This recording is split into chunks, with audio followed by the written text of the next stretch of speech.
J'habite en Mongolie depuis 2004. Donc à la base, je suis partie en Mongolie un petit peu par hasard. J'avais un stage à faire dans le tourisme. Et j'avais plusieurs propositions dans plusieurs endroits.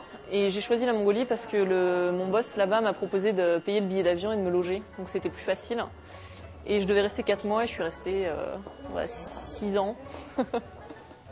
Et je suis restée aussi longtemps là-bas parce que j'ai adoré les gens avec qui je travaillais. Et le pays est magnifique. C'est un pays où encore, surtout en tourisme, tout est possible de faire. Et il n'y a personne nulle part. Donc c'est un pays vraiment privilégié pour être touriste et travailler dans le tourisme.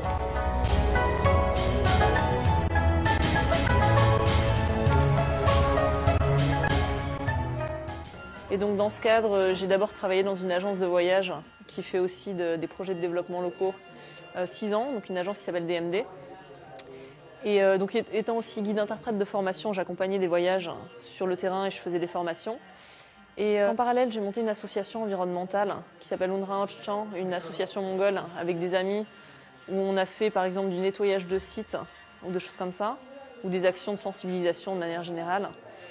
Et dernière chose, l'année dernière, j'avais changé de travail et je travaillais dans la campagne mongole à l'ouest, où je travaillais sur un projet de montage d'hôtels et donc de mise en tourisme d'un espace. C'est un projet de tourisme communautaire, c'est en lien avec tout le village. C'est un petit peu difficile à catégoriser maintenant les types de tourisme parce que tout le monde dit qu'ils font plein de choses en fait. Pour la Mongolie, c'est assez facile de faire du tourisme solidaire déjà dans le sens où les gens sont bien payés, donc ça permet aux gens de vivre correctement. Ensuite, c'est forcément impliqué au niveau des gens, on visite des familles. On va beaucoup en Mongolie pour visiter des familles nomades. Donc c'est les gens qui sont un centre d'intérêt particulier. Je travaillais pour une agence locale. On se débrouille toujours pour leur laisser quelque chose. Donc pas trop, pour pas payer quelque chose qui est gratuit, l'hospitalité gratuite, mais plus des produits de première nécessité, des choses comme ça qui leur sont toujours utiles.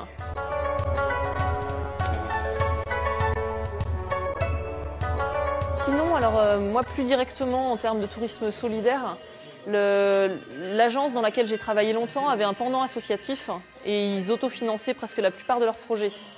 Donc ça, je vais en parler dans la soirée, mais il y a des projets de type yourte d'hôtes, comme les maisons d'hôtes. En fait, on prête une yourte à une famille qui n'a pas beaucoup de moyens.